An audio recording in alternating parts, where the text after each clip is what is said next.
అందరికి నమస్తే. ఈ మధ్య రాజకీయ నాయకులు స్టేచర్ గురించి మాట్లాడుకుంటున్నారు. ఎవరి స్టేచర్ ఏంది, నీ స్టేచర్ ఏంది, నా స్టేచర్ ఏంది. మొన్న రేవంత్ రెడ్డి గారు అదే కదా మాట్లాడింది. స్టేచర్ అన్నావు, లాస్ట్ కి మార్చురికి పోతామని మాట్లాడింది. స్టేచర్ మార్చురి. కేసీఆర్ గురించి చేసిన కామెంట్స్ అవి. కేటీఆర్ ఫస్ట్ దీని మీద మాట్లాడాడు. కేటీఆర్ చిట్చాట్ చేసిండు. ఏమన్నా అంటే అసెంబ్లీకి కేసీఆర్ వచ్చే విషయంలో స్టేచర్ ఉంటది కదా, ఇక్కడ అంతా పిచ్చి రాజకీయాలు నడుస్తున్నాయి. కేసీఆర్ స్టేచర్ కు ఆయన రావద్దని ఒక కొడుకుగా నేను కోరుకుంటున్నా అని కేటీఆర్ ఇచ్చిన కామెంట్. దాని తర్వాత దీని మీద చాలా మంది స్పందించారు. రేవంత్ రెడ్డి చాలా అవహేళనగా స్పందించిండు. కొత్త ఎమ్మెల్సీ అద్దంకి దయాకరణ స్పందించిండు. అసలు ఈ స్టేచర్ అనేది ఏంటి? స్టేచర్ అంటే ఎవరికి ఉంటుంది? ఓన్లీ రాజకీయ నాయకులకు మాత్రమే ఉంటుందా? సామాన్యులకు ఉండదా? స్టేచర్ అంటే ఏంటంటే అది చెప్పే ప్రయత్నం ఈ వీడియో చూసిన మీకు అందరి కృతజ్ఞతలు. సిగ్నల్ టీవీ ఆదరిస్తున్నందుకు, మీరంతా అభిమానిస్తున్నందుకు కృతజ్ఞతలు. సబ్స్క్రైబ్ చేసుకున్న వాళ్ళందరికీ థ్యాంక్స్. చేసుకోలేని వాళ్ళు, చేసుకోని వాళ్ళు, ఈ వీడియో చూసిన వాళ్ళు కింద సబ్స్క్రైబ్ అనే బటన్ ఉంది. ఆ బటన్ నొక్కడం ద్వారా సిగ్నల్ టీవీకి మీరు సపోర్ట్ చేసినట్టుగా, మీరు మద్దతు తెలిపినట్లుగా, మీరు నిలబడేందుకు మీరు సహాయం చేసినట్టుగా కనిపిస్తుంది. ఇక మనం వీడియోలోకి పోదాం. స్టేచర్, ఎవరి స్టేచర్ ఏంటి? స్టేచర్ అనేది ఒక సీఎం కు లేకపోతే మాజీ సీఎం కు వాళ్ళకి మాత్రమే ఉంటుందా? మిగతా వాళ్ళకు ఉండదా? అసలు ఈ స్టేచర్ గురించి ఏంది లొల్లి? స్టేచర్ అంటే స్థాయి, ఎవరి స్థాయి వాళ్ళకు ఉంటుంది. ఊర్లో ఒక మాజీ సర్పంచ్ ఉంటే ఒక స్థాయి ఉంటుంది, సర్పంచ్ ఉంటే ఒక స్థాయి ఉంటుంది. అది పదవులను బట్టి వస్తుందా, లేకపోతే మనుషుల వ్యక్తిత్వాన్ని బట్టి వస్తుందా, మనుషుల నడవడికను బట్టి వస్తుందా? ఇవి చాలా ఇంపార్టెంట్. ఒక దొంగతనం చేస్తే అయినా సర్పంచ్ అని అనుకో, ఆయన స్టేచర్ మారుతుందా? ఈయన సర్పంచే కానీ దొంగనే అంటారు. అట్లా స్టేచర్, అందుకే అన్న స్టేచర్ వ్యక్తిత్వాన్ని, మనిషి నడవడికను, మాట తీరును, వ్యవహరిస్తున్న తీరును పట్టి స్టేచర్ వస్తుందా, లేకపోతే పదవిలోకి రాగానే స్టేచర్ వస్తుందా? ఈ రెండు చాలా ఇంపార్టెంట్. ఎవరి స్టేచర్ ఏంది? ఇప్పుడు ఏంటి ఆయన ఏమన్నాడు? ఒకసారి రేవంత్ రెడ్డి గారు ఏమన్నారు వినండి. విన్న తర్వాత మనం వార్తలకు పోదాం. మీరు మాకు స్ట్రేచర్ ఉందని అనుకుంటే ఆ స్ట్రేచర్ ఉందని విర్ర వీగితే స్ట్రెచర్ మీదకి పంపించారు. ఇట్లే చేస్తే ఆ తర్వాత మార్చరికి పోతారు. కేసీఆర్ గురించి చేసిన కామెంట్స్ అవి. మీరు పెద్ద ఏదో మాకు స్టేచర్ ఉంది అనుకుంటేనే జనం ఓడగొట్టినరు, మీరు స్ట్రెచర్ మీదకి పోయినరు, అక్కడ నుంచి మార్చురికి పోతారు అని. ఈ మాటలు బట్టి చూసిన తర్వాత స్టేచర్ రేవంత్ రెడ్డికి ఆయన స్టేచర్ ఏంది అనేది మనం డిసైడ్ చేయాలి. జనం డిసైడ్ చేయాలి. మనం అంటే ఎలక్షన్స్ కు స్టేచర్ కు సంబంధం లేదు. ఎలక్షన్స్ లో గెలుస్తారు, ఓడిపోతారు, రకరకాలు జరుగుతూ ఉంటాయి. ఎలక్షన్స్ లో గెలిస్తే స్టేచర్ ఉంటుంది, ఓడిపోతే స్టేచర్ ఉండదు కదా. ఆయన వ్యక్తిత్వాన్ని బట్టి ఓడిపోయిన లీడర్లు చాలా మందికి స్టేచర్ ఉంటుంది. ఓడిపోయిన లీడర్లకు చాలా మందికి. గవర్నమెంట్ పోయినంత మాత్రం స్టేచర్ ఉండదు అంటే, ఇప్పుడు దేశమంతా కాంగ్రెస్ ఓడిపోయింది, రాహుల్ గాంధీకి స్టేచర్ లేదా? సోనియా గాంధీకి స్టేచర్ లేదా? సోనియా గాంధీ స్టేచర్, ఆమె స్థాయి చాలా పెద్దది. ఎందుకంటే గాంధీ ఫ్యామిలీ స్టేచర్, ఆమె స్టేచర్. అంతేగాని ఆమె ఓడిపోయింది కాబట్టి, అసలు దేశంలో కాంగ్రెస్ పార్టీ మొత్తం పోయి 3 రాష్ట్రాలు మిగిలింది కాబట్టి అసలు కాంగ్రెస్ పార్టీకి స్టేచర్ లేని అనొచ్చు ఎవరన్నా? సోనియా గాంధీకి ఏం స్టేచర్ ఉందని అడగొచ్చు ఎవరన్నా? రాహుల్ గాంధీకి ఏం స్టేచర్ ఉందని అడగొచ్చు ఎవరన్నా? మల్లికార్జున గారికి ఏ స్టేచర్ ఉందని అడగొచ్చు ఎవరన్నా? కేసీఆర్ ఏంటంటే 1985 నుంచి ఆయన రాజకీయాల్లో ఎమ్మెల్యేగా ఉన్నాడు. నాకున్న అవగాహన మేరకు ఇప్పుడున్న అసెంబ్లీలో 119 మంది ఎమ్మెల్యేలు విత్ రేవంత్ రెడ్డి విత్ కేసీఆర్ అంతా కలిపి 1985 నుంచి ఎమ్మెల్యేగా సభలో ఉన్న మనిషి అందరికన్నా సీనియర్, సూపర్ సీనియర్ ఎవరంటే కేసీఆర్. కేసీఆర్ సీనియర్గా, కేసీఆర్ మించిన వాళ్ళు సీనియర్లు ఎవరు లేరు. ప్లస్ కేసీఆర్ ఉద్యమం చేసినోడు, ఉద్యమాన్ని రగిలించినోడు. ఉద్యమం చేయడం వేరు, ఉద్యమంలో అందరు పార్టిసిపేట్ చేసినాం, కానీ దాన్ని రగిలించినోడు టార్చ్ బేరర్ అంటారు చూడు. రేవంత్ రెడ్డి అప్పుడు చెప్తుంటాడు టార్చ్ బేరర్ ఉంటాడని. ఆ torch bearer KCR, no doubt. పొగడత కాదు, ఉద్యమం నడిపించిండు. ఆయన స్టేచర్ అదే. ఈ పదవులు ఇవ్వాలంటే రేపోతే పర్మనెంట్ రేవంత్ రెడ్డి ఏమన్నా ముఖ్యమంత్రి పదవులు ఉంటాడా? ఎవ్వరు ఉండరు.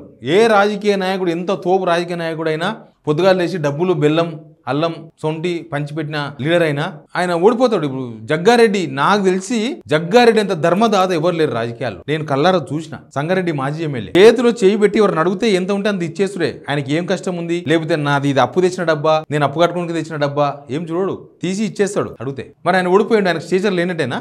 రేవంత్ రెడ్డి స్టేచర్ ముఖ్యమంత్రి అయినాకనే వచ్చిందా? రేవంత్ రెడ్డికి ఏం స్టేచర్ లేదా? కేసీఆర్ కు ఆయన స్టేచర్ ఆయనది. తెలంగాణ తెచ్చినోడు, తెలంగాణ ఉద్యమాన్ని నడిపినోడు, సూపర్ సీనియర్ అసెంబ్లీలో. కేసీఆర్ పర్సనాలిటీ వేరు. ఆయన పర్సనాలిటీని తిరితే మనం కాం. మన పర్సనాలిటీ ఏంది మనం అనేది. ఇప్పుడు రేవంత్ రెడ్డి తెలంగాణ సీఎంకు ఒక స్టేచర్ ఉంటుంది. తెలంగాణ సీఎం అనే పదానికి ఒక స్టేచర్ ఉంది. పదానికి ఆ పదవిలో రకరకాల పరకాయలు దొరుకుతూ ఉంటాయి. మరి ఆ పరకాయలు దొరినంతసేపే స్టేచర్ ఉంటుంది. రేపు ఓడిపోయిన తర్వాత రేవంత్ రెడ్డికి స్టేచర్ ఉండదా? కొడంగల్లో ఓడిపోయిండు 2018 ఎలక్షన్స్లో. లేదా నో స్టేచరా? ఓడిపోతే స్టేచర్ ఉండదా మనుషులకి? గవర్నర్ స్టేచర్ గవర్నర్కు ఉంటుంది, ఎమ్మెల్యేల స్టేచర్లు ఎమ్మెల్యేలకు ఉంటాయి. రాజకీయ నాయకులకే కాదు, నాకు ఒక స్టేచర్ ఉంది. నాకే కాదు, నా ఆఫీసులో పనిచేసే స్టాఫ్కు వాళ్ళ స్థాయి వాళ్ళకు ఉంది. ఎందుకు? చాలా మంది జనాలు తెలంగాణలో కాదు, ప్రపంచంలో ప్రతి జనానికి, ప్రతి ఒక్కరికి స్థాయి ఉంటుంది. ఎవరి స్థాయి వాళ్ళది. నేను అందుకే ఇందాక దొంగ సర్పంచ్ అన్న. సర్పంచ్ ఫీల్ కాకండి. ఊరిని ముంచిన ఆయన డబ్బులు వంచి సర్పంచ్ అయితే ఆయన స్టేచర్ మొత్తం పెరిగిపోతుందా? ఊరు ముంచి సర్పంచ్ అండి నా అంటారు, డబ్బులు వంచి సర్పంచ్ అండి నా అంటారు, మోసం చేసి డబ్బులు సంపాదించండి నా అంటారు. అంతే. స్టేచర్ అంటే అదేమి సర్టిఫికేట్ కాదు, రేవంత్ రెడ్డి కేసీఆర్కి ఇచ్చే సర్టిఫికేట్ కాదు, కేసీఆర్ రేవంత్ రెడ్డికి ఇచ్చే సర్టిఫికేట్ కాదు, ఏమి కాదు. అయితే కేటీఆర్ ఎందుకు మాట్లాడాడు, కేటీఆర్ ఎందుకు మరి దీని గురించి మాట్లాడినది చాలా ఇంపార్టెంట్ పాయింట్. స్టేచర్ గురించి కేటీఆర్ ఎందుకు మాట్లాడిండు, కేటీఆర్ ఎందుకు మాట్లాడిండంటే ఇప్పుడు సభలో ఏం జరుగుతుందో చూసారు కదా, జగదీష్ రెడ్డి ఎపిసోడ్ చూస్తున్నారు కదా, స్పీకర్కు కూడా ఇంకా కులాన్ని అడ్డగట్టి నడుపుతారా రాజకీయాలను? స్పీకర్ కూడా కులమేనా? ఆయన స్పీకర్ ఒక ఆయనకు స్టేచర్ ఉంది, స్పీకర్ ఆయన స్పీకర్గా దిగిపోయినా మాజీ స్పీకర్గా ఆయనకు స్టేచర్ ఉంటుంది. మాజీ స్పీకర్ అయినా రేపు ఎమ్మెల్యేగా ఓడిపోయినా ఆయనకు ఒక స్టేచర్ ఉంటుంది. మంత్రిగా పనిచేసిన గతంలో జగదీష్ రెడ్డి మంత్రిగా పనిచేసిండు, ఆయనకు స్టేచర్ ఉంటుంది. కేటీఆర్ మంత్రిగా పనిచేసిన ఆయనకు స్టేచర్ ఉంటుంది. ఎవరి స్టేచర్ వాళ్ళకు ఉంటుంది. రేవంత్ రెడ్డి అంత అడవులకు మాట్లాడు. ఒకసారి అద్దంకి దగ్గర ఏం మాట్లాడు వినండి. సోనియా గాంధీ గారి కాళ్ళు మొక్కితే తెలంగాణ ఇస్తే దానికి ముఖ్యమంత్రులైన మీరు స్ట్రేచర్ గురించి మాట్లాడుతున్నారు. నిన్న ముఖ్యమంత్రి గారు ఏమన్నారు? స్ట్రేచర్ గురించి మాట్లాడేటోడు స్ట్రేచర్ కు పోతారు, స్ట్రేచర్ నుంచి ఆడికి పోతారు, మార్చురికి పోతారు. అద్దంకి దగ్గర ఉన్న ఉద్యమకారుడు వీళ్ళంతా మనమంతా తెలంగాణ జనమంతా ఉద్యమం చేసింది కాంగ్రెస్ పైన. సోనియా గాంధీ కాలు మొక్కితే తెలంగాణ ఇచ్చితే ఈ ఉద్యమం ఎందుకు, 1900 ఆత్మహత్యలు ఎందుకు, ఈ గొడవలు ఎందుకు, 1969 కాల్పులు ఎందుకు, మనోళ్ళు చచ్చిపోవడం ఎందుకు, అమరవీరుల స్తూపం ఎందుకు, ఇక్కడ సికింద్రాబాద్లో అమరవీరుల స్తూపం ఎందుకు, ఇవన్నీ ఎందుకు? అంటే అన్ని రోజులు కాలు మొక్కలేదు కాబట్టి తెలంగాణ ఇవ్వలేదా? తెలంగాణ ఇచ్చింది కాబట్టి ఆమె తెలంగాణ ఇవ్వకపోయినా సోనియా గాంధీకి స్టేచర్ సోనియా గాంధీదే, ఆమె స్థాయి ఆమెదే. కానీ కాలు మొక్కితే తెలంగాణ వచ్చిందని చెప్తున్నారు. కాలు మొక్కితే ఎవరు మొక్కిండ్రు? కాలు అద్దంకి దాకర్ మొక్కిండా, రేవంత్ రెడ్డి మొక్కిండా, ఎవరు మొక్కిండ్రు? సోనియా గాంధీ కాలు. వాళ్ళు మొక్కితే కేసీఆర్ మొక్కిండేమో, తెలంగాణ కోసం మొక్కిండు, తప్పే ఉంది. తెలంగాణ కోసం ఆయన అందరి కాలు మొక్కిండు, అన్ని పార్టీల కాలు మొక్కిండు, ఒప్పుకోండి అని. తెలంగాణ కోసమే మొక్కిండు కదా. కాలు మొక్కించుకొని ఇస్తేనేమో సోనియా గాంధీ హిట్లర్ కాదు, కాలు మొక్కిన వాళ్ళు హిట్లర్ అవుతారా? ఏం చెప్పదలుచుకున్నారు? తెలంగాణ జనం 1200 మంది చచ్చిపోయారు. అద్దంకి దాకర్ అన్న ప్రత్యక్ష సాక్షి కదా. ఆయన ఉద్యమం ఇప్పుడు జేఏసీ కోదండరాం వీళ్ళంతా ఎవరు అసలు? ఎందుకు వీళ్ళంతా ఇంకా మనం కోదండరాం సార్ అని, అద్దంకి దయాకర్ అన్న అని తెలంగాణ ఉద్యమం గురించి ఎందుకు మాట్లాడుతున్నాం? ఉద్యమం జరగకుండా తెలంగాణ వచ్చిందా? ఉత్తగానే కాలుముక్తి వచ్చేసి ఇంకేం లేదు. మన పిల్లలు చచ్చిపోతుంటే మా పిల్లలు చచ్చిపోతున్నారు, తెలంగాణ ఏమని మొక్కిండేమో పోయి. ఇప్పుడు సోనియా గాంధీ తెలంగాణ ఇచ్చింది కాబట్టి ఈయన ముఖ్యమంత్రి అయిన ఆయన స్థాయి అంటే ఆయన ఉద్యమం చేసిన స్థాయి ఉంది, ముఖ్యమంత్రి స్థాయి. అదే చెప్తున్నా, పదవులను బట్టి స్థాయి రాదు. ఆయన ఉద్యమం చేసినప్పుడు కూడా ఆయనకు స్థాయి ఉంది. ఒకవేళ కేసీఆరే కనుక ఉద్యమం స్టార్ట్ చేయకపోతే ఈ బీజేపీ వాళ్ళు లేకపోతే టీడీపీ వాళ్ళు, అప్పుడు టీడీపీలో ఉన్నారు వీళ్ళందరూ, టీడీపీలో రేవంత్ రెడ్డి టీడీపీలో ఉన్నాడు, చంద్రబాబు దగ్గర ఉన్నారు, ఆయన తెలంగాణ అనే పదమే వినడానికి ఇష్టపడలేదు. వీళ్ళందరూ ఉద్యమం స్టార్ట్ చేసేవాళ్ళ, వీళ్ళంతా తెలంగాణ ఉద్యమం చేసేవాళ్ళ. రేవంత్ రెడ్డి ఉద్యమంలోకి రాలేదు కానీ అసలు ఉద్యమం చేసేవాడా అంటున్నా. తెలంగాణ కోసం వీళ్ళేమైనా చేసేవాళ్ళ? బీజేపీ వాళ్ళు ఎవరన్నా తెలంగాణ ఉద్యమం చేసేవాళ్ళు కాదు. సందర్భం వచ్చింది, ఆయన తెలంగాణ ఉద్యమం చేయాలనుకున్నాడు తెలంగాణ కోసం. నాకు ఒకటి బాగా గుర్తుంది, నేను ఇంటర్మీడియట్ చదివే టైం 98 ఆ టైం, 98 నుంచి 2001 డిగ్రీ అంతా. ఇక పెళ్ళిలోకి పోతే కేసీఆర్ అప్పుడే తెలంగాణ అది అని అంటున్నాడు. అప్పుడే తెలంగాణలో చర్చ జరుగుతుంది మెల్లగా. ఎవరు కేసీఆర్ అంట వస్తాడంట, తెలంగాణ ఉద్యమం చేస్తాడంట. అంటే ఆ పెళ్ళిలో ఏం చర్చ జరుగుతుంది తెలుసా?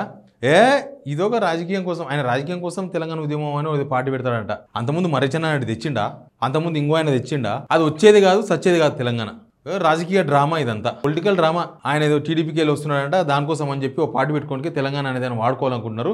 ఇప్పటిదాకా జరిగింది అదే కదా, ఇది అయ్యేది కాదు పోయేది కాదని ప్రతి ఒక్కరు చర్చించుకునే వాళ్ళు. ఎక్కడన్నా పెళ్లిలను ఇక్కడ నలుగురు కలిస్తే ఖచ్చితంగా చర్చ ఉండేది. నాకు బాగా తెలుసు, నా వయసున్న వాళ్ళకు అందరికీ తెలుసు, నాకు తెలిసి ఆ ఏజ్లో డిగ్రీ అయిపోయిన వాళ్ళకి అందరికీ చాలామంది తెలుసు. అప్పుడు తెలంగాణ గురించి ఏం చర్చ జరిగింది, కేసీఆర్ గురించి ఏం చర్చ జరిగింది. అది వచ్చేది లేదు సచ్చేది లేదు, ఏదో పొలిటికల్ డ్రామా అని అన్నారు, అందరు కొట్టిపడేశారు. అట్లా కాలే కదా. అంటే అందరిలాగానే తెలంగాణ వాదాన్ని వాడుకొని రాజకీయం సగబెట్టుకొని ఇంకేదో పదవులు పొంది 4, లేకపోతే సోనియా అప్పుడున్న కాంగ్రెస్కు లొంగిపోయి అయిపోద్ది అనుకున్నారు అందరూ. ఇదంతా టైంపాస్ అని అనుకున్నారు అందరూ. కానీ తెలంగాణ వచ్చేదాకా కొట్లాడింది కదా. అదే ఆయన అదంతే. మాజీ ముఖ్యమంత్రి అనేది పదవులు వస్తుంటాయి పోతుంటాయి, ఎమ్మెల్యేగిరి ఉండొచ్చు పోవచ్చు. చాలామంది ఉద్యమకారుడు చెప్పుకుంటారు మనలు. అవును, మన తెలంగాణలో ప్రతి ఒక్కరు ఉద్యమకారులే, అది వాళ్ళ స్టేచర్. ఉద్యమకారుడు అనేది ఒక గ్రేట్నెస్, అదొక స్టేచర్. మరి స్టేచర్ లేనోడు స్టేచర్ ఉందని చెప్పుకుంటున్నారు. ఏమన్నా స్టేచర్ అని చెప్పుకుంటే ఓడిపోలే కేసీఆర్, స్టేచర్ అని చెప్పుకుంటే ఓడిపోలే. రాజకీయాల్లో ఓడిపోతూనే ఉంటారు. కాంగ్రెస్ 15 ఏళ్ళకేళ్ళ అధికారంలో లేదు దేశంలో, ఇంకా కాంగ్రెస్కు స్టేచర్ లేనట్టు అయిపోయినట్ట. మొత్తం సోనియా గాంధీ రాహుల్ గాంధీ ఉత్తదేనా వీళ్ళంతా. చంద్రబాబు నాయుడు లాస్ట్ టైం ఓడిపోయాడు, ఆయన స్టేచర్ పోయినట్ట. చంద్రబాబు నాయుడు స్టేచర్ చంద్రబాబుకు ఉంది. ఇప్పటికీ మాజీ ముఖ్యమంత్రులు ఎంతమందిని గుర్తు చేసుకుంటున్నాం, వాళ్ళ స్టేచర్ ఏంది? వైఎస్ రాజశేఖర ఇప్పటికీ మాట్లాడుకుంటాం వైఎస్ రాజశేఖర రెడ్డి అని. ఎందుకు మాట్లాడుకుంటాం? అంజయ్య గారి గురించి గుర్తు చేసుకుంటాం. ఎందుకు చేసుకుంటాం? ఒక మర్రిచెన్నాయుడు గురించి మాట్లాడుకుంటాం, ఒక బ్రహ్మానందేవుడి గురించి మాట్లాడుకుంటాం. ఎందుకు మాట్లాడుకుంటాం? ఏంటి స్టేచర్ రాజకీయ నాయకుల్లో? పీజీఆర్ విగ్రహాలు హైదరాబాద్లో ఎన్ని ఉన్నాయి? పీజీఆర్ ఫోటోలు ఒక్కొక్క ఇంట్లో ఉంటాయి. అక్కడ పోతే జూబ్లీ హిల్స్లో పోతే ఇళ్ళల్లో ఉంటాయి పీజీఆర్ ఫోటోలు. ఇప్పటికీ దేవునితో పాటు పీజీఆర్ ఫోటోలు పెట్టి పూజిస్తారు జనం. ఏంది ఆయన స్టేచర్ ఏంది? కొండా లక్ష్మణ్ బాబూజీ గురించి ఎందుకు మాట్లాడుకుంటాం మనం? ఆయన అప్పుడెప్పుడో రాజీనామా చేసిన ఉద్యమం కోసం ఎందుకు మాట్లాడుకుంటాం? అది ఆయన స్టేచర్, ఉద్యమకాడైన స్టేచర్. గద్దర్ గురించి ఎందుకు మాట్లాడుకుంటాం మనం? ఇట్లా ఎవరి స్టేచర్? గద్దర్ ఉన్న పొలిటీషియనా? ఆయన ముఖ్యమంత్రిగా చేసిండా? కానీ మనం గుర్తు చేసుకుంటాం ఎందుకు? కొండా లక్ష్మణ్ బాబూజీ గారు ఆయన సీఎమా? కాదు. స్టేచర్ అనేది పదవులను బట్టి రాదు. పదవిలో ఉన్నంత మాత్రాన స్టేచర్ రానే రాదు. ఎవరు స్టేచర్ వాళ్ళకు ఉంటుంది. ఒక సినిమా నటుకుంటే స్టేచర్ సినిమా నటుకుంటుంది. ఇప్పుడు ఒక ఆయన వస్తున్నాడంటే, ఒక సినిమా నటు వస్తుంటే పోలీసులు ఎందుకుంటారు? ఆడ ఈడ భద్రత ఎందుకుంటారు? ఆయన స్టేచర్ అది. ఆయన వస్తాడు, జనమంతా పోతారు కాబట్టి పోలీసులు ఉంటారు. స్టేచర్ గురించి మాట్లాడచ్చు వస్తే, ఇప్పుడు రేవంత్ రెడ్డి మాట్లాడే మాటలను బట్టి ఆయన స్టేచర్ ఏంది ఎవరు డిసైడ్ చేస్తారు? ముఖ్యమంత్రి స్థాయి అంతే. ఇప్పుడు ఆయనకు ప్రోటోకాల్ ఎందుకు ఉంటుంది? ముఖ్యమంత్రి ఎవరిని కలవకుండా అందరిని ట్రాఫిక్ అంతా ఆపేసి ఎందుకు పోతుంది కాన్వాయ్? ఆయనకున్న స్టేచర్ అది. దిగిపోయిన తర్వాత ఉంటుందా రేవంత్ రెడ్డికి? ఇప్పుడు కేసీఆర్ ఉన్నాక కూడా మొత్తం ట్రాఫిక్ ఆపేవాళ్ళు. కేసీఆర్ దిగిపోయిన తర్వాత ఇప్పుడు ఆపుతారా? ఏం లేదు, ట్రాఫిక్లో పోతాడు ఆయన. ఆయన ఓడిపోయిన మరుక్షణమే ప్రగతి భవన్ నుంచి మొత్తం సామాన్లు సర్దుకొని ఫామ్ హౌస్కు వితౌట్ ప్రోటోకాల్ పోయిండు. అది కాదు స్టేచర్. మనం ఏం చేసినాం అనేది మన స్టేచర్ని నిర్ణయిస్తుంది. మనం ఏం చేసినాం, మన పని ఏంది, మన పనితనం ఏంది అనేది నిర్ణయిస్తుంది. ఇప్పుడు రేవంత్ రెడ్డి ఆయన ముఖ్యమంత్రిగా ఏం చేస్తుందో చూసిన తర్వాత ఆయన ఒరిజినల్ స్టేచర్ ఏదో తెలుస్తుంది. ఇది కాదు స్టేచర్, ఇది పదవికున్న స్టేచర్. రేవంత్ రెడ్డికి ఇప్పుడున్న స్టేచర్ పదవిది. దిగిపోయిన తర్వాత ఉంటుంది చూడు, అది నిజమైన స్టేచర్. అందుకే అన్నా, సర్పంచ్ దొంగతనం చేసి సర్పంచ్ అయినా సర్పంచ్ దిగినాకుండా స్టేట్ అది స్టేచర్. ఒక మనిషికి స్టేచర్ ఉంటుంది, పదవులకు కాదు స్టేచర్. మనిషికి ఉంటుంది. స్టేట్స్ అద్దంకి దగ్గర ఉన్నామో అట్లా మాట్లాడతాడు. అంటే ఇప్పుడు మొత్తం తెలంగాణ జనాలకి సోనియా గాంధీ కాలు మొక్కితే తెలంగాణ వచ్చింది కాబట్టి తెలంగాణ జనాలకి ఎవరికి స్టేచర్ లేదు, స్థాయి లేదు, మనసు లేదు, ఏం లేదా? ఏం మాట్లాడుతుండే అసలు వీళ్ళు? రేవంత్ రెడ్డి ఆయన స్టేచర్ పెంచుకోవాలనుకుంటే పెంచుకోవాలి. ఇట్లా కాదు స్ట్రెచ్చరు దీంతో రాదు. దాంతో మీ స్టేచర్ పడిపోతుంది. అవి మాట్లాడితే ఇక ఎవరి స్థాయి ఏందనేది ప్రజలు డిసైడ్ చేస్తారు. ప్రజలకు తెలుసు. ఆయన గురించి చెప్పమంటే టక్కున చెప్పేస్తారు, ఆయన చాలా గొప్పడా అంటారు. ఈయన గురించి చెప్పవా అంటే ఈయన కూడా గొప్పడా అంటారు. ఆయన గురించి చెప్పవా అంటే తెలుసు కదా, గదే చెప్తారు. వాళ్ళకి ఏం తెలుసో స్టేచర్ అనేది ఏ గవర్నమెంట్ ఇచ్చేది కాదు, జనాల్లో అనుకునేది, జనాల మనసులో ఉండేది స్టేచర్. ఆయన స్టేచరు కేటీఆర్ వాళ్ళ తండ్రికి ఆ స్టేచరు ఉద్యమకాడు అనే స్టేచర్ ఉంది కదా అన్నాడు. అసెంబ్లీకి వస్తే అసెంబ్లీ ఎట్లా నడిపిస్తారు, అంత స్టేచర్ ఉన్న వ్యక్తిని అవమానిస్తారని ఆయన అన్నాడు. మేమెందుకు అవమానిస్తాం, రమ్మని ఆయన స్టేచర్ ఏందో చూద్దాం అని పిలిస్తే దానికి ఒక అందం ఉంది. రండి మాట్లాడదామంటే దానికి ఒక అందం ఉంది. కానీ స్టేచర్ లేనివాడు స్టేచర్ అని చెప్పుకొని ఓడిపోయిండు. స్టేచర్ అని స్ట్రెచ్చర్కి పోయిండు, స్ట్రెచ్చర్ నుంచి ఆడికి పోయిండు, ఈడికి పోయిండు. తెలంగాణ ప్రజలు డిసైడ్ చేయాలి ఎవరి స్థాయి ఏంది. స్థాయి ప్రజలు ఇవ్వాల్సిందే. వాళ్ళ వ్యక్తిత్వాన్ని బట్టి, వాళ్ళ వరుసను బట్టి, వాళ్ళ మాట వరుసను బట్టి, వాళ్ళ నడిబడిక బట్టి, వాళ్ళ క్యారెక్టర్ని బట్టి, వాళ్ళ గతాన్ని బట్టి జనమిచ్చేదే స్టేచర్, స్థాయి. ప్రతి ఒక్కరికి ఉంటుంది స్థాయి. రాజకీయ నాయకులకు జనమిస్తారు, జనానికి ఎవరి వాళ్ళకే ఉంటుంది స్థాయి. Please subscribe signal TV.